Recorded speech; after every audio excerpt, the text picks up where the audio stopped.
El análisis de los fenómenos humanos en un diálogo crítico y plural.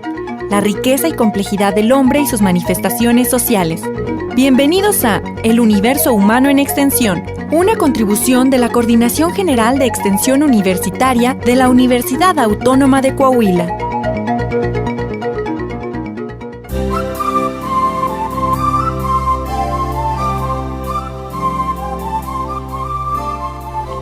Hola, ¿qué tal? Muy buenas tardes, bienvenidos a este subprograma El Universo Humano en Extensión.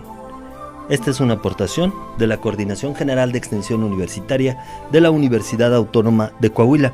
Escúchenos todos los jueves a las 5 de la tarde en el 104.1 de frecuencia modulada.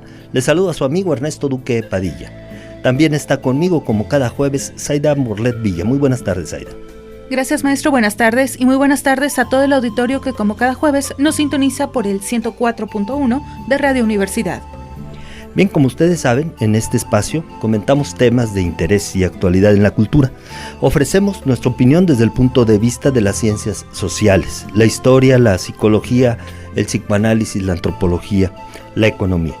Bien, pues el día de hoy queremos dedicar este programa a el fin de la Segunda Guerra Mundial, dado que en el mes de agosto, entre el 6 y el 9, digamos, se cumplen fechas importantes, 70 años de las bombas de Hiroshima y Nagasaki, y con ello del fin de la Segunda Guerra Mundial. Y entonces invitamos al maestro José María González Lara y al doctor Hernán Maximiliano Venegas Delgado a platicar con nosotros.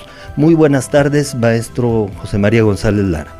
Buenas tardes a toda la audiencia y aquí al programa. Gracias por la invitación. Y el doctor Hernán Venegas, muy buenas tardes también. Buenas tardes, maestro, y gracias por la invitación al programa. Zaida, ¿nos haces favor de presentar a nuestros invitados y recordarles nuestras formas de contacto? Claro que sí, el doctor Hernán Maximiliano Venegas Delgado cuenta con un doctorado en Ciencias Históricas por la Universidad de La Habana, Cuba. Es docente investigador en la Escuela de Ciencias Sociales, en nuestra máxima casa de estudios, y también es miembro del Sistema Nacional de Investigadores. Ha publicado 17 libros de forma personal o en conjunto, 60 artículos en revistas científicas internacionales y es investigador titular por la Academia de Cuba. Algunos de sus libros son La Ruta del Horror, Metodología de la Investigación en Historia Local y Regional, La Gran Colombia en México, México y la Independencia de las Antillas Hispanas. Bienvenido. También está con nosotros el maestro en Economía, José María González Lara. Él es profesor de la Facultad de Economía de la Universidad Autónoma de Coahuila. También ha sido director de esta facultad. Tiene en su haber numerosos artículos y libros escritos, entre los que destaca La transición hacia un mundo multipolar y Ética y Política Universitaria. Y además, coordinador general de Extensión Universitaria. Bienvenidos, maestros. Bueno, me gustaría empezar por el contexto. ¿Qué les parece si nos comentan algo de los antecedentes de la Segunda Guerra Mundial? Y luego pues ya estaremos hablando entonces de los del final, que es la fecha que se conmemora por estos días. Pero bueno, ¿cuáles son las condiciones que precipitan la Segunda Guerra Mundial? Bueno, el primer antecedente de la Segunda Guerra Mundial pues es la Primera Guerra Mundial. El inicio del siglo XX fue, digamos, una lucha imperial de expansión de los grandes imperios y sobre todo de la lucha de las oligarquías de los países. Y entonces, a la conclusión de la Primera Guerra Mundial, con los tratados de Versalles, los triunfadores, que fueron Estados Unidos, Francia e Inglaterra, impusieron a Alemania pues fuertes restricciones que minaron su desarrollo y su crecimiento y sobre todo pues generaron pobreza en Alemania y lo que fue el Imperio Austrohúngaro. Además, Italia y Japón, aliados de estos países triunfadores, no fueron, digamos, bien favorecidos con la conclusión de la guerra y los triunfadores no les cumplieron a estos aliados Italia y Japón. El segundo antecedente es la Guerra Civil Española. Ya había llegado con toda la propuesta fascista Mussolini a Italia y Hitler a Alemania, y bueno, pues continuaba el fascismo en España a la derrota de la República por parte del dictador Francisco Franco. Me atrevo a decir que las potencias occidentales, Inglaterra, Francia, Estados Unidos, no detuvieron al fascismo porque fue en su momento un aliado frente a la expansión del comunismo en términos una propuesta innovadora para la humanidad en la Unión Soviética. Esos creo yo que son los primeros antecedentes. Doctor Hernán. Sí, como bien decía el maestro González Lara, de verdad que son antecedentes a tener en cuenta, ¿no? Yo le marcaría un plano también mucho más general, que está, por supuesto, que es el que incluye lo que acaba de decir el maestro, en esta confrontación entre el comunismo y el capitalismo, puesto que evidentemente que la Unión Soviética en aquel momento estaba teniendo éxitos de carácter económico, de carácter político, pese a los desatinos de la política de Stalin. Así es. Eso uno tiene que reconocerlo, es justo que sea así. En otro momento quizás podamos hablar de esto. Y ese enfrentamiento entre capitalismo y comunismo, pues es un enfrentamiento entre las llamadas democracias occidentales, particularmente Gran Bretaña y Francia, y que tenían detrás los dos mayores imperios coloniales de la época, también Estados Unidos, por supuesto, que eso ya lo trataremos aparte, y por el otro lado está la Alemania y la Italia fascista, pero sobre todo Alemania, que trataron de las potencias occidentales de manejarla en su lucha contra el comunismo. Todos eran anticomunistas rabiosos. Así es. Y bueno, insisto que el fascismo en Europa era propiamente un aliado para contener el avance del comunismo. Exactamente. Bien, ¿cómo se va dando entonces la cronología y las alianzas en estos tiempos? Porque estamos hablando de ¿cuántos años? ¿Cuánto era la guerra? Un poquito más de 5. No, pero la Segunda Guerra, 5 años. Sí, de 1939 a 1945. Bueno, entonces, ¿cómo se dan estos 5 años en materia de alianzas y fuerzas? Bueno, por un lado están los llamados aliados, ¿no? Que son eminentemente Francia, Inglaterra y algunos de los dominios ingleses o de Gran Bretaña, ¿no? Que aportaron sustancialmente al esfuerzo de la guerra. Y posteriormente después se le une Estados Unidos y otra serie de países también, pero ya tardíamente, como hicieron en la Primera Guerra Mundial, en el año 1941. Eso es de un lado, son los aliados. Entonces están las llamadas potencias del eje nazifascista, que son Alemania e Italia fundamentalmente, al cual se suma Japón, y firma el famoso Pacto de Hierro entre los tres, y otros países menores también de la órbita fascista. Esos son los dos grandes bloques. Hay dos datos interesantes. El primer acuerdo de Stalin, de la Unión Soviética con Hitler, un pacto de no agresión que le permite a Stalin invadir una porción de territorio de Polonia. Y otro dato importante es el acuerdo de neutralidad entre Japón y la Unión Soviética, que son dos datos interesantes porque el primero lo rompe Hitler, ¿verdad? Y esto hace pensar a las potencias occidentales cuando los nazis invaden la Unión Soviética, pues hace pensar a las potencias occidentales que ahí se va a concentrar la guerra y que entre los dos se van a desgastar y a destruir. Y el otro es Japón, la Unión Soviética, lo que permite a la Unión Soviética, digamos, enfrentar con más decisión, aunque con bajas muy importantes, la invasión de la Unión Soviética. Es decir, no tuvo dos frentes la Unión Soviética. Si ha tenido el frente del lejano oriente con Japón, quizás la historia fuera otra. Claro, y Japón fue muy inteligente también en ese caso. O sea, los militaristas japoneses, porque sabían que no podían tener una guerra en dos frentes, por llamarlo de alguna manera, como sí hizo Hitler, que en eso fue muy desacertado, por suerte para la humanidad. Así es. Ahora, tiene razón el maestro Hernán, el doctor Hernán, en el sentido de las alianzas, porque Japón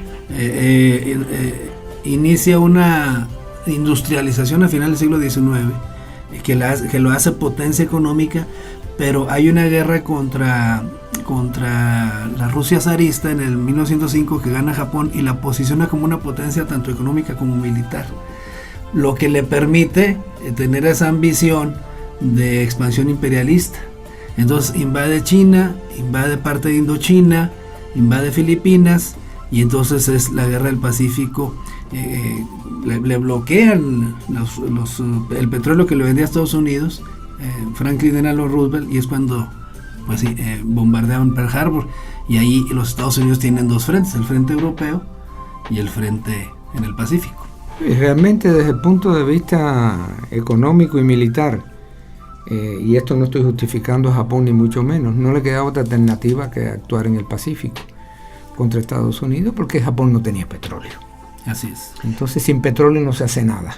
Bueno, han pasado 70 años, pero tratemos de imaginarnos la atmósfera que se vivía por aquel entonces. Algunos viejos todavía lo recuerdan, en las nuevas generaciones imposible, pero el costo en vidas humanas, el costo económico, el costo incluso en el desarrollo, la atención del desarrollo, ¿cómo podemos estimarlo? Bueno, el costo económico fue de destrucción total en los países beligerantes, excepto Estados Unidos, que se benefició con la guerra, por la ley de préstamos y arriendos. Sí. Pero en Europa fue devastador, quizás un poco menos en Gran Bretaña, porque no llegó a ser ocupada por los nazis. O sea que fue un costo muy grande para los pueblos, lo mismo los pueblos de Europa Oriental que los de Europa Occidental. También fue un costo muy grande en el Pacífico. Estaba viendo las declaraciones de un general japonés, fue ministro de defensa de uno de estos últimos gobiernos nipones. Estaba diciendo que, justificando que las tropas japonesas no habían cometido todas las barbaridades que ya está probado que se cometieron con la población de los países conquistados, ¿no? Uh-huh. China y los demás. O sea que hubo costo por ambas partes, pero es bueno recalcar que el costo de la Unión Soviética fue posiblemente el más alto. Siempre se dice que fue se murieron 6 millones de judíos, cosa que es verdad. Pero fue un crimen horrible, pero allá fueron 20 millones, pero esa segunda parte se silencia. Sí. Esto no quiere decir que uno se esté confabulando con el estalinismo y sus crímenes, que fueron muy similares a los fascistas, pero aquí sí hay que reconocer que hubo una heroica resistencia por parte de la Unión Soviética, de los rusos y de los demás pueblos que formaban la Unión Soviética, que no eran solamente los rusos, ¿no? Que les costó caro. Y además una política de tierra arrasada por parte de Alemania y sus aliados. Así es. Ahora, aquí hay que precisar 3 asuntos. El primero, el fascismo tuvo un gran auge en la primera mitad del siglo XX en el mundo, sobre todo en Europa, pero en América Latina tenía sus seguidores en Estados Unidos. Hay fotos donde los nazis están entrando a Holanda, a Austria, a Croacia, donde son recibidos con vítores y bienvenidos. Esa es la primera. Es decir, no estaban aislados. Italia, Alemania, tenían seguidores en el mundo entero, sobre todo en Europa. Segundo, que es la derecha extrema, ¿sí? La extrema derecha. Segundo, la invasión de Alemania a la Unión Soviética se inicia en el 41, porque Hitler rompe el pacto con Stalin. Necesitaban recursos naturales de la Unión Soviética y Stalin debe hacer frente. No creía Stalin que Hitler fuera a romper el pacto, pero bueno, lo rompe, y entonces la Unión Soviética tiene que hacer frente. Estuvieron a escasos 23 kilómetros de Moscú los alemanes. Luego viene el invierno y la contraofensiva, las tropas de Siberia, muy capacitados para este tipo de ambientes invernales. Pero Stalin les pedía a Estados Unidos, a Inglaterra, que abrieran el frente occidental en Europa. Lo que no hicieron en 4 años, no lo hicieron. Ya que vieron y en efecto, que se destruyan entre ellos, comunistas y fascistas. Pero cuando la resistencia comunista de la Unión Soviética y el avance y la derrota paulatina a Alemania, fue hasta junio 6 el desembarco en Normandía del 44, es decir, casi 4 años que estuvo resistiendo la Unión Soviética. Y entonces precisamente van llegando a Alemania, a las afueras de Berlín. No recuerdo, no lo consulté si era Ribbentrop o quién fue a hablar con el general Zhukov para establecer los acuerdos del cese al fuego a las afueras de Berlín. Y Zhukov le dice con toda autoridad: ¿cuál cese al fuego? Es de rendición total. Y en efecto, Alemania se rinde. Pero llegan hasta Berlín porque hubo un acuerdo entre Stalin, Churchill y en ese tiempo todavía Franklin Delano Roosevelt. Sí. Llegar hasta Berlín y el desembarco en Normandía es entrar a Francia y empezar a derrotar. Ya Himmler, del Politburó fascista de Hitler, empezaba a negociar con los ingleses, cuando ya veía que Alemania iba a ser derrotada frente a los soviéticos comunistas. Eso está probado, de las negociaciones se hacían concretamente en Suiza, ¿eh? En Suiza. Y uno de los implicados era Alan Dulles, en ese sentido, que después es un personaje mucho más importante.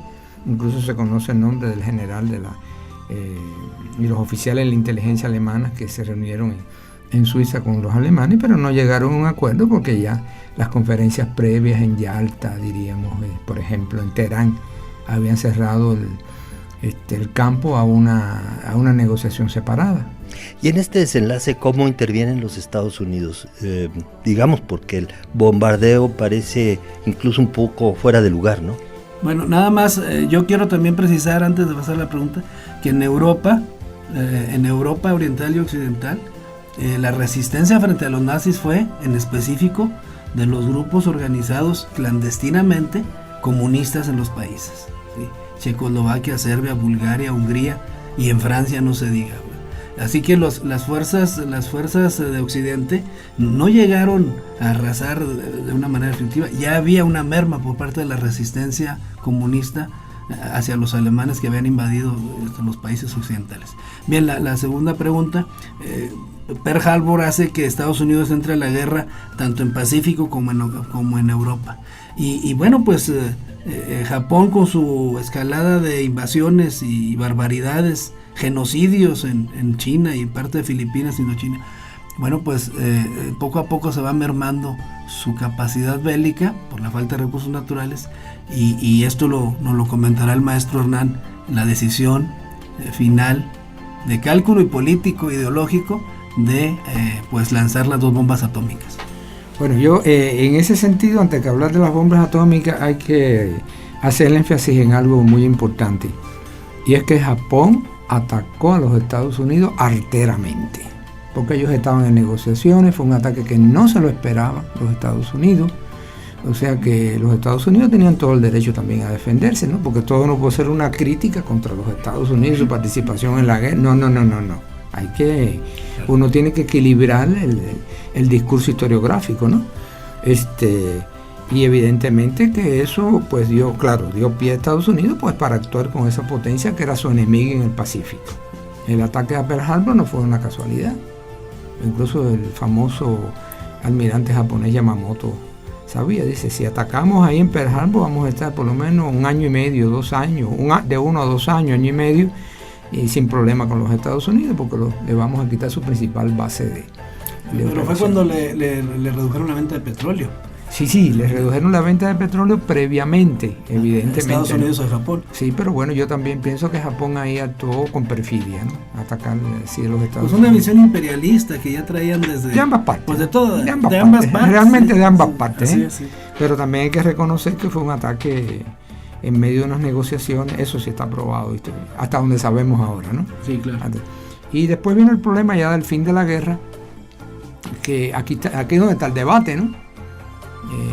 Porque si tenían que tirar la bomba, no tenían que tirar la bomba, si debían tirarle, el problema ético que concentraba este asunto de lanzar las bombas en Hiroshima y Nagasaki. Aquí hay varios cálculos. Yo conversaba con el maestro González Lara hace un rato. Sí, nada más antes de que fue una medida desesperada por parte de los japoneses, la famosa estrategia de los kamikazes, ¿verdad?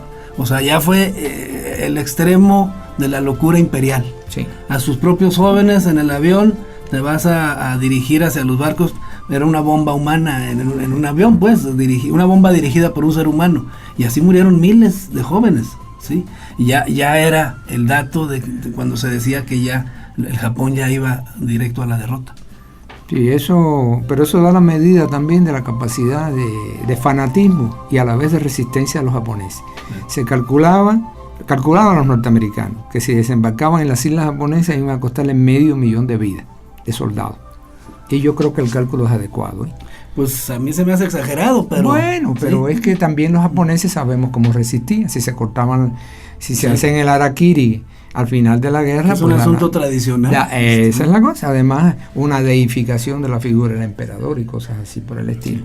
Y lanzaron las bombas, pero está algo que conversaba con el maestro González Lara hace un rato, y es el hecho de que también con el lanzar la bomba evitaban que la Unión Soviética penetrara no solamente en los territorios japoneses del norte de China y de Corea ocupada por el Japón, sino en el propio Japón. Entonces es un elemento que también hay que tenerlo en cuenta. Es decir, sí, cuando Alemania es derrotada, ya le da la capacidad a la Unión Soviética de mantener sus fuerzas en Europa, pero de dirigirlas hacia Mongolia, que estaba invadida por Japón. Y Japón mermado, es decir, Stalin y la Unión Soviética rompen el pacto de neutralidad con Japón, y entonces empiezan a invadir Mongolia. Ahí Harry S. Truman, hay dos asuntos. El primero, Harry S. Truman se da cuenta que tiene que derrotar a Japón antes de que la Unión Soviética llegue a Japón y a los territorios de Asia. Luego, como sí, se dice en buen mexicano. Sí, ya, porque si no van a llegar estos, y es una influencia amplia de los comunistas. Y segundo, que esto es muy triste, pero los militares, sobre todo los militares japoneses y los políticos japoneses, la verdad es que poco les interesaba a su pueblo, porque la decisión de rendirse después de las 2 bombas atómicas, Hiroshima 6 de agosto y Nagasaki el 9 de agosto, no es un cálculo de rendición por el pueblo, es la verdad.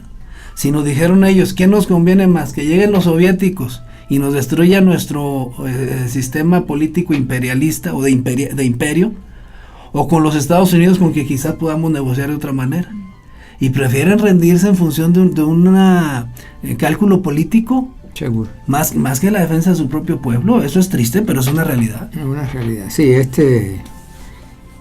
aquí siempre está la figura del emperador, que es la que se menciona más, pero yo pienso que hay otra figura en Japón que uno tiene que valorarla mucho, que era un Hitler local, ¿no? Que era el primer ministro Tojo. Sí, Tojo o Toyo, ¿no? Sí, como se pronuncia. Sí. Hideki Tojo o Toyo. Él era una persona convencida de que había que luchar hasta la última gota de sangre. El militar, sí. Sí, un militarismo de estos extremos. Bueno, creo que se hace el harakiri, creo. Al final. No, lo colgaron. Le hicieron el favor de colgarlo, sí, porque se lo merecía. Bien, a 70 años, ¿qué lección nos deja esta experiencia humana? Digamos, estamos expuestos aún al fascismo y a la posibilidad de una siguiente guerra mundial. Bueno, el fascismo es la extrema derecha, es decir, se habla de, es discriminatorio, racista, etcétera.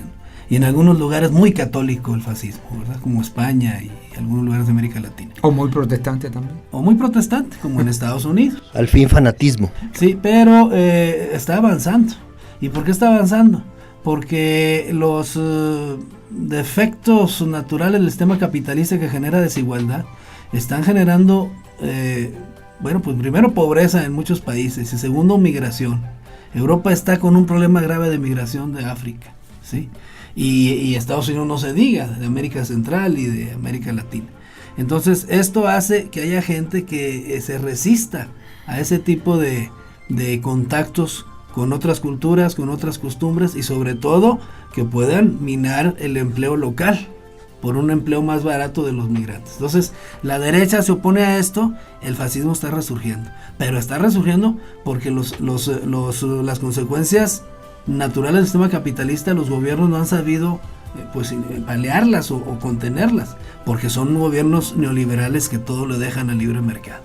Segundo, pues la lección más importante de la Segunda Guerra Mundial para mí es que las visiones imperialistas y las oligarquías de los países poco les interesa el pueblo o la sociedad en tanto se cumplan sus exigencias y logren sus intereses. La Segunda Guerra Mundial no es más una guerra de expansión imperialista donde el capital está involucrado y tiene un papel muy importante. Sí, pero además de eso está lo que dice el maestro, está el problema creo que hay por lo menos un consenso cada vez increciendo, ¿no? En crecimiento entre las potencias mundiales de que otro holocausto nuclear no es posible, porque ya la bomba atómica la tienen países que antes era inimaginable que la tuvieran. India, Pakistán, Irán, Israel que no se menciona y la tiene. Y que son fascistas. Y que la tiene. Entonces, aparte de los países, los grandes países, Francia, China, Rusia, China, Estados Unidos, etcétera. Pero si eso es así, ya sabemos que una guerra traería la desaparición, si no de toda la humanidad, de la inmensa mayoría. de la mayoría de la humanidad. Además, que tendría consecuencias sobre algo que no se menciona, que es el calentamiento global. Una guerra de esa naturaleza, porque estamos a punto de sucumbir ya no solamente por una bomba nuclear, sino por la cuestión que sabemos del calentamiento global. La polución y la contaminación. Sin embargo, la existencia de ojivas y de armas nucleares, pues es un elemento en las negociaciones políticas para ciertos objetivos, ¿no? Lo que pasa y que de posicionamiento. Lo que pasa es que ya lo tienen varios países, así no algunos países. Sí, así es. Entonces eso, desde mi punto de vista, equilibra un tanto al menos el problema. Por lo menos, sí.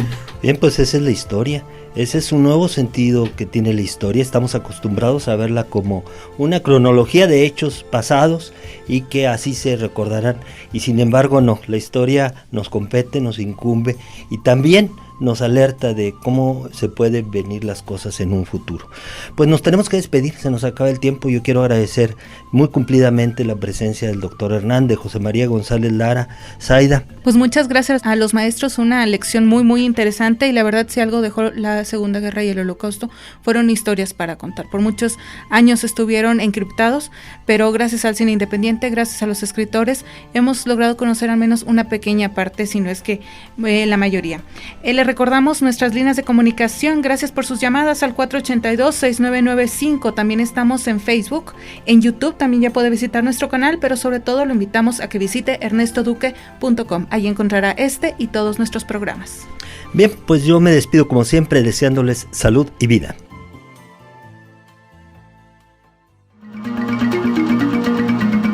El universo humano en extensión, una contribución de la Coordinación General de Extensión Universitaria de la Universidad Autónoma de Coahuila. Escúchanos en nuestra próxima emisión, aquí en el 104.1 de Radio Universidad, la cultura universitaria en el cuadrante.